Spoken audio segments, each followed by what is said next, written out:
Hello. All right, everyone, happy Friday. Oh, it's been a long week, guys. It's been a long week. Okay, I got a couple toppers for all. So President Biden's economic plan is working, and thanks to his rescue plan and our successful vaccine program, America continues to add jobs at a record pace. 620,000 a month on average, and over 5.6 million jobs created since he took office. Americans are getting back to work because of the success of that effort. Our economy has the resilience we need to weather the challenges posed by this virus. More Americans are going back to work, and more Americans feel safe going back to work. That's why we added 531,000 jobs in October, and the unemployment rate fell to 4.6%. The lowest level since the beginning of the pandemic, and the place that the CBO projected before the rescue plan was passed that we wouldn't reach until the fourth quarter of 2023. Unemployment has decreased this year more than any other year in U.S. history, and the number of Americans filing for unemployment each week has declined from nearly 900,000 when President Biden took office to under 270,000 this week. Because of the decisive action the president took with the rescue plan and his efforts to fight the pandemic, our economy has rebounded at a rate unsurpassed in modern history, far outstripping those of our peer countries. And because of that, businesses were able to stay open, schools were able to reopen, and Americans are able to get back to work. It's been a busy week, making strong progress in our fight against COVID-19. So I also wanted to give an overview of this work, the work that we've been doing around the pandemic and fighting the pandemic. On Monday, we hit 80% of adults with at least one shot and 70% of adults fully vaccinated. And we're still vaccinating hundreds of thousands of Americans every day. Last Tuesday, CDC's decision made 28 million kids aged 5 through 11 eligible for vaccination. This was a huge sigh of relief for parents and means 95% of Americans are now eligible for vaccination. Since then, you've seen kids rolling up their sleeves at pediatrician offices, pharmacies, and children's hospitals. Many more will this weekend and next weekend. Just like my little one, she's going to be getting her shot on Wednesday, and I thank the team, the awesome team, for putting a plan in place to making that happen. So thanks to our preparation, we're already getting children protected from this virus. And yesterday, we rolled out vaccination requirements that will cover about 100 million American workers, 2/3 of workers in the U.S. These requirements have already helped reduce the number of unvaccinated Americans, 12 and older, by about 40%. A few other key points on yesterday's announcements.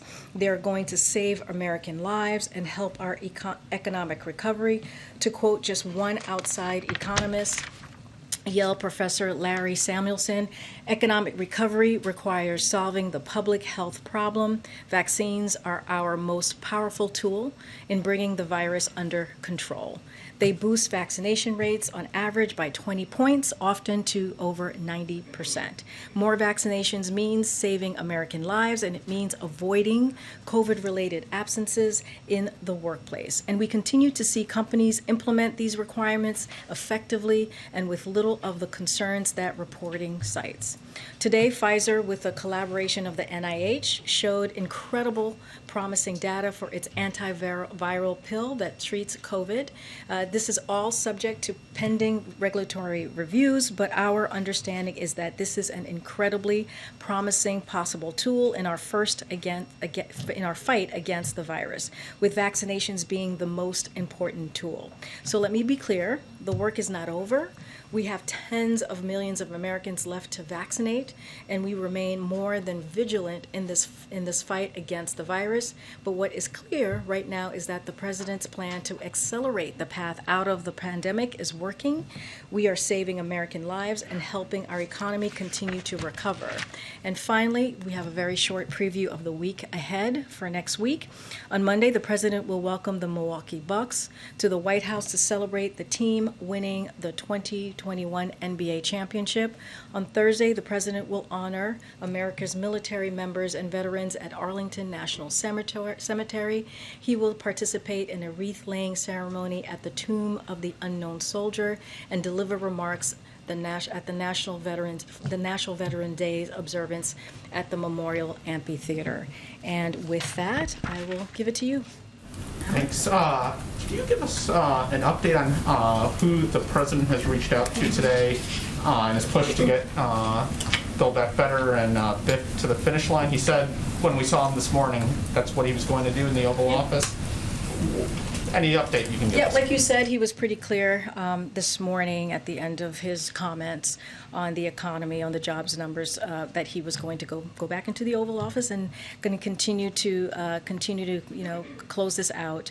So the president, as he stated, is in close touch with House members, advocating for yes votes for the Buildback Better Act and the bipartisan infrastructure bill. Like he said this morning, it's all about giving the middle class breathing room. And we continue to say, if you're concerned about costs, that's one of the best arguments for passing the Buildback Better Act, which will take some of the biggest financial trends that have worked against middle-class families, like high costs of prescription drugs, and be a down payment against inflation by getting more Americans into the workforce. So he's going to continue to work the phones. He's going to continue to stay in close touch and stay in lockstep with Speaker Pelosi on getting this done. Everybody, there's a sense of urgency, as you've heard us say, from everyone, from all the members on the Hill, to get this done for the American people. And inaction is not the answer, so we're going to try and get this done. Anyone specifically you talked to today that you I don't have any calls to preview or to read out at this time, but as you can imagine, as he said himself, he's getting to work and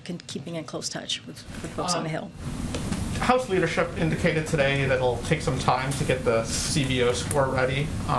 With that in mind, why is the president urging lawmakers, as he said this morning, to vote yes on both of these bills right now?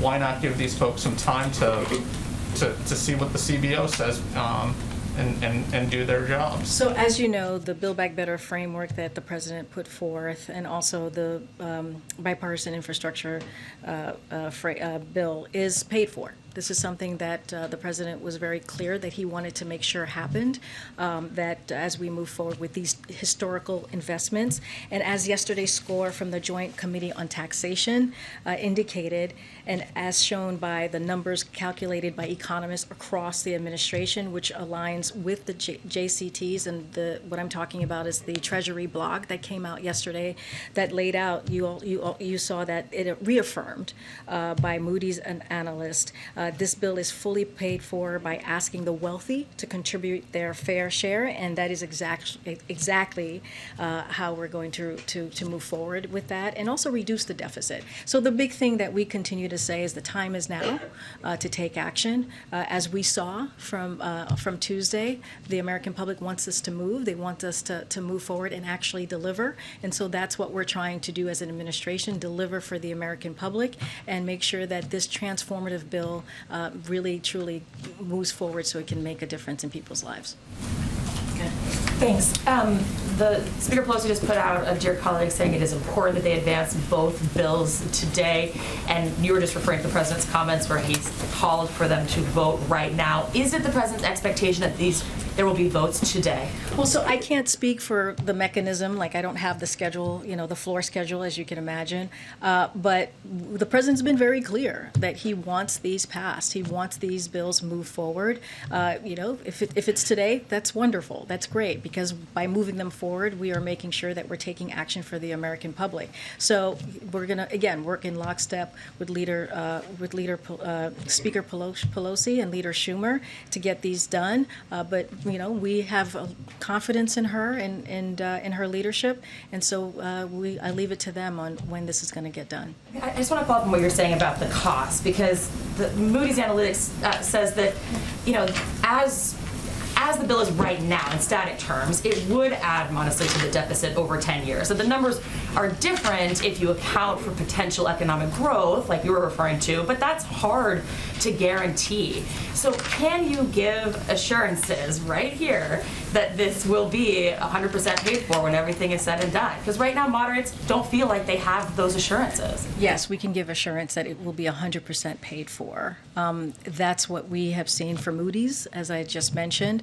That's what we put out, numbers ourselves, the scores ourselves, to show that it'll be more than paid for, but to pay for the bill. And so we are confident. We are keeping that promise, making sure that people who make less than $400,000 do not see any taxes on them, and also just making sure that it doesn't add to the deficit. That is the red line, if you will, that the president had when it came to his economic policies. If I can just ask one more follow-up really fast. When you to that point of what the arguments that the moderates are making, they've made an argument similar to how you started. Yeah. You started by saying that there's these positive economic numbers, these positive job numbers, and that might be indication that such a big spending package just isn't necessary right now. So what's your answer to that? This actually plays to what they're saying. So two parts. What I was saying is that the jobs numbers that we saw today is an improvement. We're seeing that the economy is moving forward, and the reason why is because of the American Rescue Plan. The reason why is because we're getting shots in people's arms. The reason why is that people are feeling more comfortable. They're going back to work because they're getting vaccinated, and that American Rescue Plan, that historic bill that the president passed and only Democrats voted for, actually put money in people's pockets, actually gave a middle-class tax cut to families that was incredibly important. So what we're trying to do is continue that investment with his economic policy, the Buildback Better Act, and the infrastructure bill, which are also transformative, as I just said, and historical. So what we know and what we understand is, and one of the best arguments to make for the Buildback Better Act is that 17 Nobel Prize winners in economics, as you've heard us say, and the president say, agree that it will reduce inflationary pressures, which is so important and so critical right now. The Wall Street analytics firm Moody's said the same thing again yesterday. So Build Back Better is fully paid for and will even reduce the deficit over the long term, as numbers from Moody's, JCT, which is what came out yesterday, and what our administration put forward in that Treasury blog that I mentioned yesterday. So that's what we have, and that's what we understand. Thank you so much.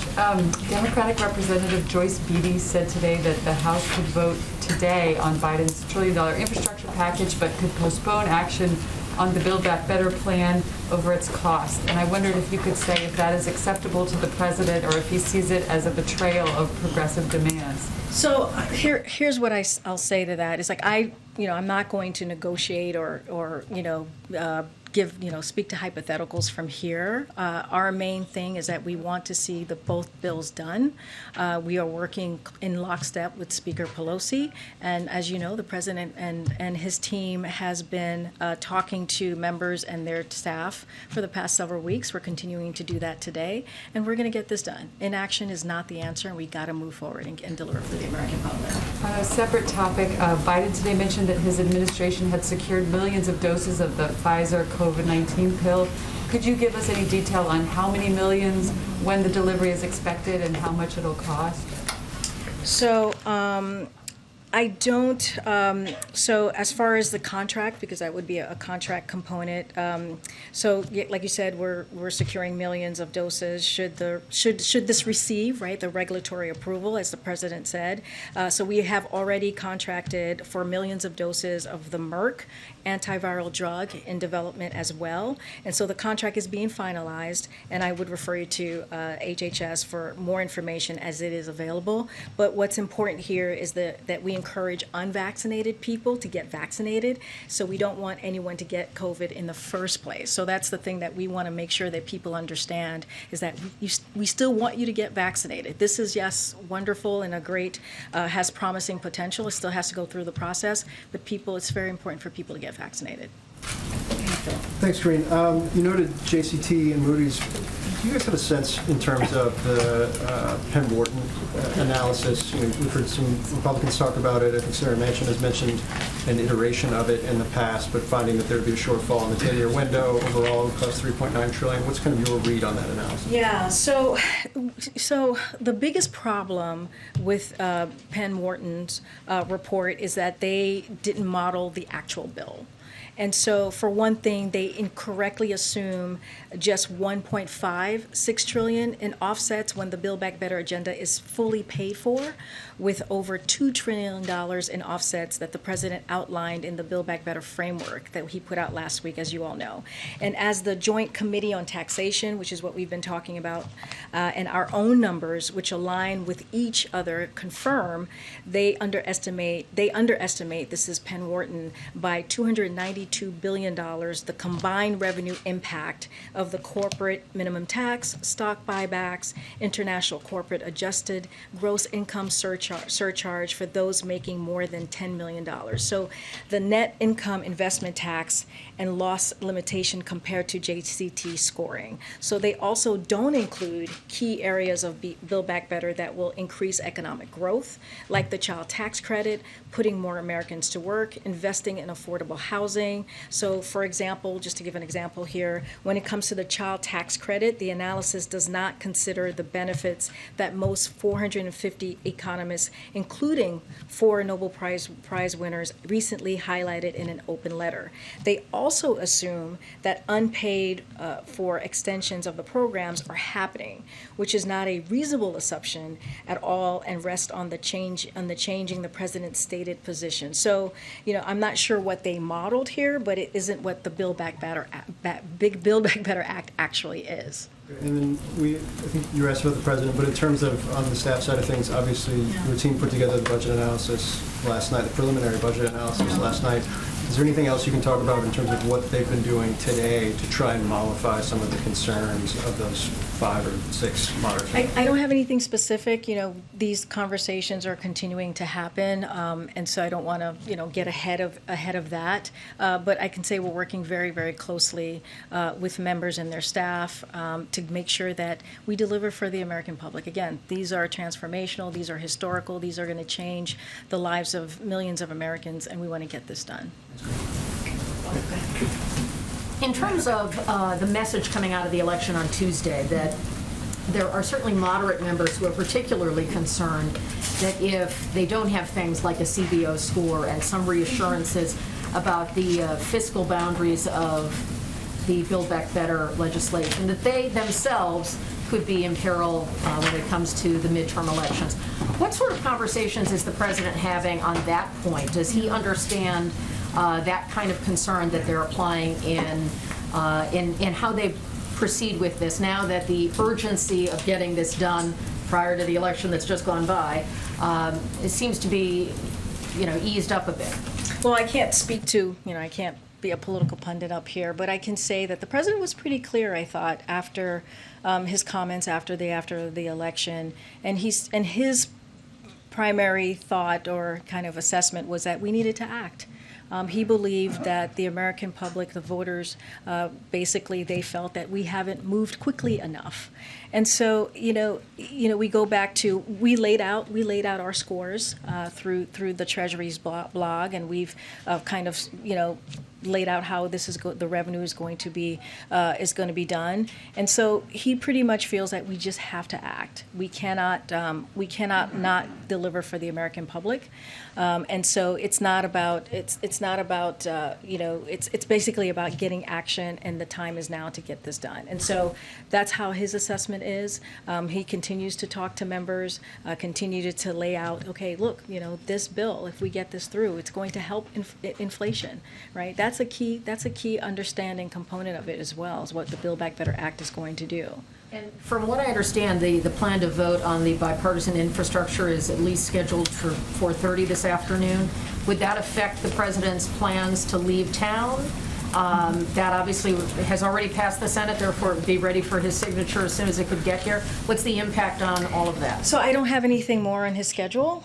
Clearly, the president wants this to be done as soon as possible. If it's today, that's wonderful. That's better for the American public. I don't have any announcement to make about his schedule for today. We want to know when he's going to depart.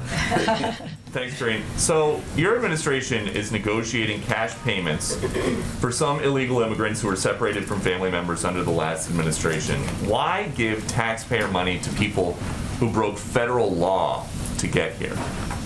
You like this question, Peter? It's We an talked important about we question. talked It's- about this yesterday. But not to the heart of the point, which is that these people broke the law to come here, and they are going to get hundreds of thousands of dollars in taxpayer money. A couple of things. I mean, I cannot speak to this from here. This is Department of Justice. And we asked them, and they said no comment, so we have to ask you. Well, and I'm telling you that this is in litigation, and so you have to talk to Department of Justice about this. This is not something that I can speak from here on the particulars, on the specifics. But, you know, I said this to you yesterday, Peter. One of the things that we have to remember why we're in this place that we are today is because we had an administration that had an inhumane, immoral policy that was taking babies away from their families, from their mothers. That was the policy of the last administration. That is why we are here today, and that's you asking me this question that I actually cannot answer because you got to go to Department of Justice to get the particulars. But just be clear, that's why this is happening today. Okay, so Mitch McConnell and Chuck Grassley have written a letter to the Attorney General. They say that any settlements to illegal aliens because they violated the law are wrong. Does the President agree with that or disagree with that? So yesterday I addressed and I clarified the President's comments on the thinking on this because you asked him a question and he answered it directly.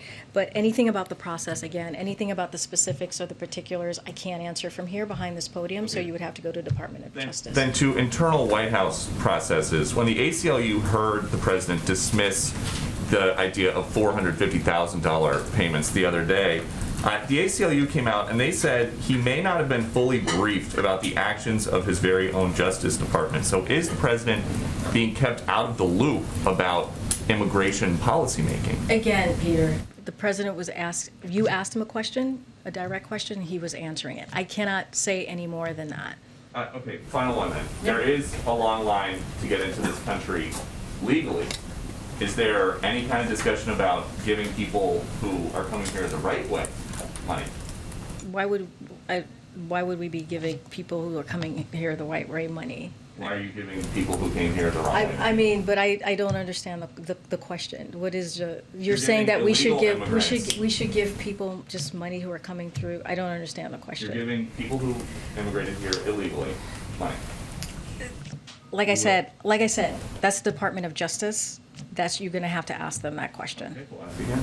Okay. Okay. Thanks. So if it passes, does the White House want Speaker Pelosi to send over the infrastructure bill for the president's signature immediately, or is it your preference that that waits until the Buildback Better plan gets a vote in the Senate? So if the Buildback Better infrastructure bill passes today, the president's going to sign it. That is but he also wants to make sure that we get the Buildback Better Act done as well, the framework that he put together. So both bills are critically important to him. He wants to move both of them forward as quickly as possible to again deliver for the middle class families, the middle class Americans. And when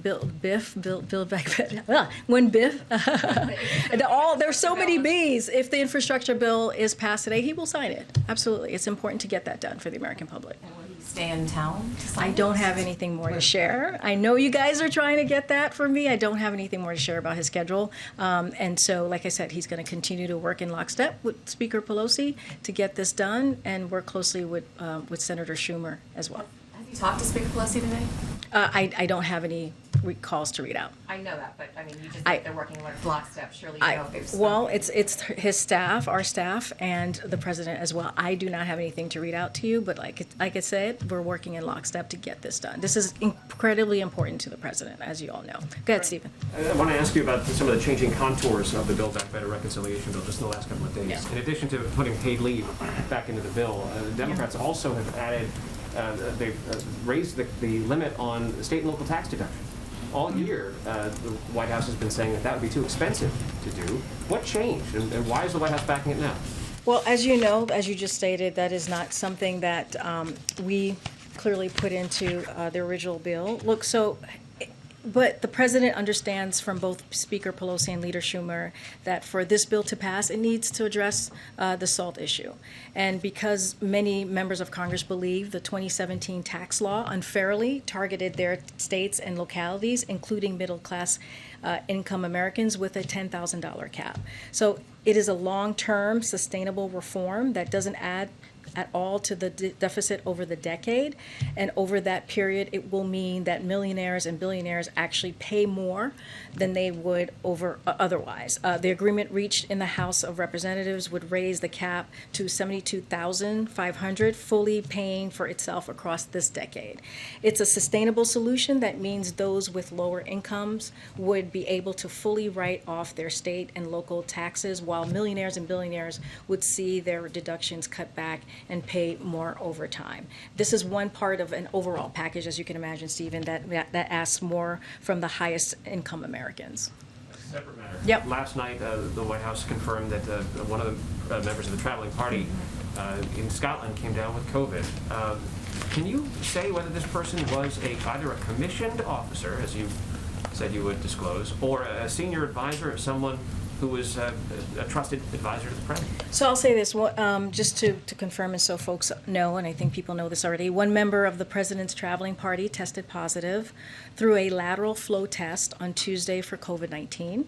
Although additional tests to date have been inconclusive, this individual did not have close contact with the president and is not exhibiting any symptoms. The person has remained in Scotland to complete the quarantine period with the support of the administration. But just back to my question, is this person either a commissioned officer or a senior advisor? So let me just give you a little bit of what our protocol is. So, because we want to make sure that we are transparent, we provide updates on any White House official who tests positive for COVID-19 that the White House medical unit deems as having had close contact with the president, vice president, first lady, and second gentleman. So that could include the individual's name if they consent to share it. So the criteria for who is in close contact with the president is determined by the White House medical unit and is in line with CDC guidance. Just to nail it down, is the White House no longer sticking by its pledge to name? Well, I just laid out what it is close contact. Whoever is considered by the White House medical unit to have close contact with one of the four principals or either of the principals. That is. I just read to you what our protocol is. In close contact. Exactly. Thank you. They were not in close contact. We're just being transparent here because they did stay back, and so we just want to. And we've been asked this question, so we're making sure that we're giving the answer. Okay. Thank you. I just wanted to. I know you've been talking about the president is. Both of these bills are very important to the president. He's pushing on this. I guess I just wonder at this point, what is the leverage that the president has? Say, for instance, and I know there are a lot of contours, a lot of things are changing right now, but if the infrastructure bill does pass today, and then moderates decide they do not want to do the larger spending bill on climate and child care and all of those things, what can the president do to make sure that the larger bill gets passed? Yeah, but I would say this. The president has been in contact with moderates and progressive, with the big tent party that we have, and they've been in and out of here, out of the Oval Office, out of the White House. The White House, my colleagues, his White House staff has been meeting with them regularly, and so I would say, I'm not going to really get into a hypothetical, but we've been in close contact with all of them. The reason why the president put forth the Buildback Better framework, which was about a week ago, is because what he heard from both sides and wanted to make sure he put forth something that he believed was going to get passed, that was going to get the 50 votes from the Senate. So we're just moving forward with where we are. He put together the framework. Yes, paid leave is being discussed and being put back in, which is something that is very personal to him, making sure that people can afford pharmaceutical drugs, right? Be able to not have to pay their whole entire paycheck on getting, pharmacy drugs is important as well, so that we see that's in there. So all of these things are so important to the American public, and so that is the main thing. So, and the other thing too to think about is that Democrats agree. They're all on the same page. They all understand that we have to move forward with the president's economic policies. What we're talking about is different components and what that looks like. And so now the Speaker is working very closely with her members and her leadership to get this done. And so we're going to continue having those conversations and making sure that we get this voted on. Would the president be okay with holding votes on both bills until after the CBO has scored Buildback Better? Well, I already answered that, right? We put our scores out yesterday, and we've been pretty transparent on that component. The president believes that we have to take action. If anything, that he has said himself that we saw from earlier this week, voters want us, and American public, I should say, want us to take action. And so we have to deliver for the tens of millions of Americans who have been left behind, where the economy hasn't worked for them. And so that's what the president's been very clear about. He wants to get this done as soon as possible. If it's today, he's working for today. If it's today, that's wonderful. But we want to get this done. That is the president's main priority. Thank you. Well, quick follow-up on that, actually. You were saying that the president has been speaking to progressives and moderates in recent days. That's the last couple of weeks we've seen that. Just hoping you can provide some clarity on, even if we can't name which members he's been speaking to, just what his message is at this point. Is it as simple as vote yes on these today, or is it pointing to the scores that you put out last night? Just a little bit of clarity on. Well, I mean, I'll just share with you what he said this morning, which I think had a lot of clarity and spoke specifically on what he's thinking. Like the Buildback Better framework lowers your bills for health care, child care, prescription drugs, and preschool, and families get a tax cut. That is the message. That is what we're trying to do. That is what we're trying to deliver for the American public. And also, it fights inflation, right? If we get this done, it will help deal with the inflation that we're seeing with inflation. So the president has been very clear on this. This is about the American public. This is about helping the middle class, helping them get a fair shot, as the president says. Make sure they're not left behind. And so that's the message. And here's the thing: Democrats on the Hill, they understand that. They understand that we have to move forward with an economy that works for all. What we're trying to figure out, what you have seen, is just working through the components. And right now, Speaker Pelosi and her leadership is working to getting a vote on Buildback Better and moving forward with BIF. If moving forward, if we see the agenda pass advance today or in the days to come, just what's the White House strategy going to be like to actually sell this and make it an electoral winner, right? Because for many American people, they associate these packages as these sprawling legislation that's been locked in congressional gridlock, but they may not actually see the exact benefits. It may take a while for them to see direct benefits as well. So can we see officials go out doing trips, and what will they be talking about? Absolutely. Clearly, we want to get this to a place where we get it passed, so we can talk about the next steps after that happens. But I also would say to you, Zolan, that there are components of this bill that's very popular.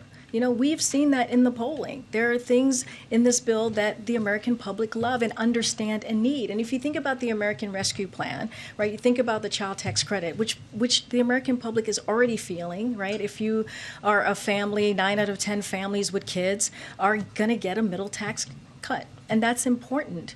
And so that is something in this BBB framework, this Build Back Better framework, that we're trying to continue to extend that child tax credit, which, again, people are feeling right now. They're able to have those extra dollars so that they can, buy supplies for their kids, so that they can make sure that they go to that doctor's appointment for their kids. And it also has cut poverty amongst children by 50%. So they are seeing some of the factors that we saw from the American Rescue Plan. So now we're trying to move it forward, and with these other historical components that is in the bill, to get that across the finish line, so we can really see that transformational change for the American family. Karine, you mentioned preschool. Why are faith-based Okay. child care Okay. centers not eligible? I'm asking a legitimate question here. Good. Why Good. are faith-based Thanks, child Karine. care centers not as- eligible for Buildback Better money to make renovations to their Go ahead. facilities? Just go ahead. Ask It's a your basic question. question. I As have a badge on. expected, I can ask a number of questions. states have Well, I'll ask filed suit questions. against the administration over this vaccine requirement for workers at large companies.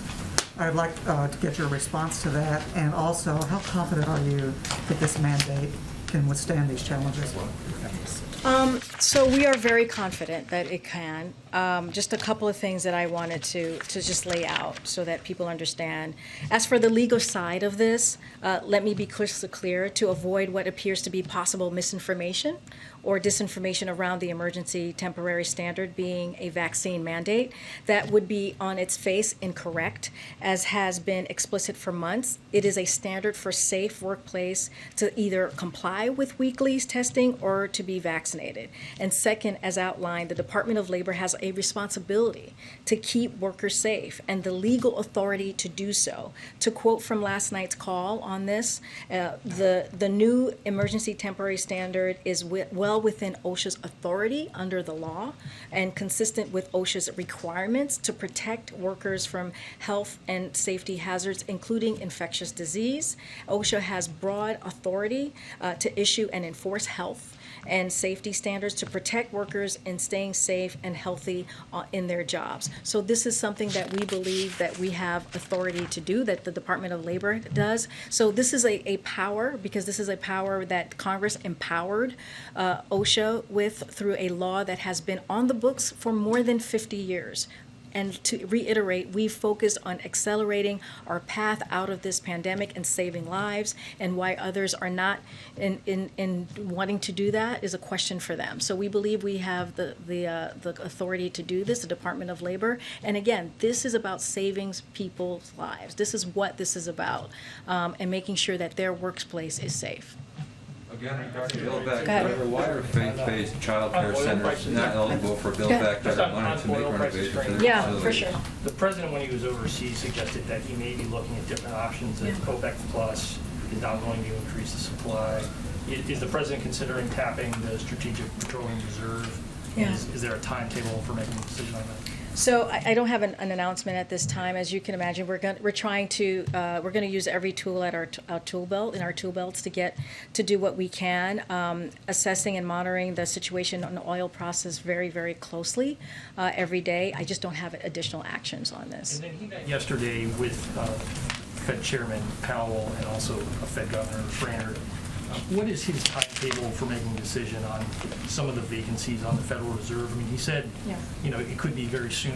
Is he looking at a decision next week? So just to be clear, I'm not going to confirm any internal meetings that the president may have had or may have not had. As the president said this week, he expects to make a decision. He said this just the other day on Tuesday when he was in Scotland during his press conference. I don't have anything to confirm beyond that. Okay. Thanks. Two questions for you. First of all, the climate change, and he's using the word now adaptability. And I want to go back to that and drill down on that just a bit, because what this administration seems to be saying is that the life that your children are going to lead and my grandchildren are going to lead are going to be substantially different than what you and I have seen as far as climate on the planet. Is he concerned that that we're not going to be able to at all mitigate the climate change, that we're going to, that for the species to survive, we're going to have to adapt, or does it mean policy adaptation? Well, I think in general, the president wants to do everything that we can to fight climate change, and wants to be a leader, not just here, right, as president of the United States, but globally. And I think that's what you've seen from the president since day one. He said when he walked into the administration that climate is one of the crises that we all have to deal with as a country, and so this is what he's focusing on. We just went to COP26 and talked through a bunch of ways that we can deal with fighting climate. when you think about the Buildback Better plan, when you think about the bipartisan infrastructure, there's more than $9 billion in both to work in a historical way to fight climate. So that's what the president's focusing on, and that's what he wants to do. He wants to make sure that we actually deal with this issue that's in front of us. That I understand, Yeah. and I do have a follow-up. But Yep. that I understand. But are you saying that we are the crisis is for the survivability of the species, or are you saying that adaptability is about how you would attack the problem? Yeah, look, all I can speak to right now is how to attack the problem, which is what I laid out, and how we can be leaders in this and making sure that we really do everything that we can, right? Not just here in the United States, but globally to fight climate change. And so that's the focus of the president, and that's what we're trying to do to get this done. And Build Back Better, the Build Back Better Act, and the bipartisan infrastructure plan framework will get that done. Will get us closer to getting that done. And then the follow-up on you were talking about. You've had a number of people that are celebrities with millions of followers who have come out speaking against vaccines. And in the latest, we've seen that the MVP of the NFL finally admitted that he lied and he never got vaccinated, and that he considers it a woke crowd that speaks about two vaccinations. Has this administration ever thought of reaching out to some of those people who have that type of influence to talk to them about getting vaccinated, or is it simply what you all are saying off the top? Have you worked with people individually? So you've seen us, you've seen influencers come through the White House to talk about the importance of getting vaccinated and using their platforms, right, to talk to their followers. And that is something that we have worked really closely with influencers, with people who have access to millions and millions of followers. And we continue to do that. We have an amazing digital team that continues to do that work. And you've even seen the president partner up with some folks in that space. And so we'll continue to do that. But here's what I want to say. I want to say is that in this 18 months of the pandemic, we've lost more than 740,000 lives to COVID-19. And we are now in a position where when the president first walked into the administration, he made sure that he put together a comprehensive vaccination program. And now, I just laid that out earlier, 80% of the American public have at least one shot. And I just also laid out the jobs numbers. One of the reasons why the jobs numbers are where they are today, where we are actually making progress with the economy, is one, because people are getting vaccinated. So that is so clearly important, and also the American Rescue Plan that he put forth to be able to put some money in people's pockets and really give people a middle class a tax cut. So those are things that are really incredibly important. And so the only way that we're going to get this pandemic behind us and move past it is if we continue to get people vaccinated. So that's incredibly important, and that is our message. And also, we understand and we have seen vaccination requirements work, and they have been successful. And so that's what we're going to continue to do, and work closely with states and businesses to continue to get people vaccinated. Messaging? No, I mean, I just laid out that, I could go back to it about how I gave an update of this week on how we're doing in the state of the pandemic. Here we go. We hit 80% of adults with at least one shot, and 70% of adults fully vaccinated. The CDC's decision made 28 million kids age 5 through 11 eligible for vaccinations. So all of these things are incredibly important. And if you look at the vaccination requirement, we'll cover 100 million American workers. That's how we're going to get to the other side of this. That's how we're going to move forward to make sure that we put the pandemic behind us. And that's our message. Vaccine requirements work. And also, getting a vaccine is safe. It's easy. It's easy to do. You can get it at your pharmacy. You can get it at your doctor's office. It's free, and so we encourage people to get that. It will, it will protect you. It will get you in a place where you feel comfortable to get back to work. That's what we're seeing in these jobs numbers. Can I ask you a question on Ethiopia? who else? Can I ask you a question on Ethiopia? Ethiopia is on the brink of a civil war. Excuse me. No, Go but I'm ahead. asking you a question. I understand. Go ahead, go ahead. Isn't it better to allow for democracy, to allow more reporters to ask questions? Go ahead, Eugene, ask the question. More reporters to be allowed to ask I haven't taken up, Eugene, go ahead, Eugene, go ahead. On to what you were talking about, COVID. There was a lot of talk at the beginning of the administration and during the pandemic about herd immunity, for example. Like what numbers we could hit before people really started to get back to normal and got through the pandemic. So I'm curious what the scientists are telling you guys about what's the percentage of, I think you said 70% of that are fully vaccinated, 80 that have at least one shot. So what's the percentage we need to get to? What's the number we need to get to of Americans vaccinated before we do get through the pandemic? You know, Eugene, I understand your question and I get it. I get to wanting to get a sense of the herd immunity, but that's not our focus right now. Our focus is to make sure that we do everything that we can to get people vaccinated.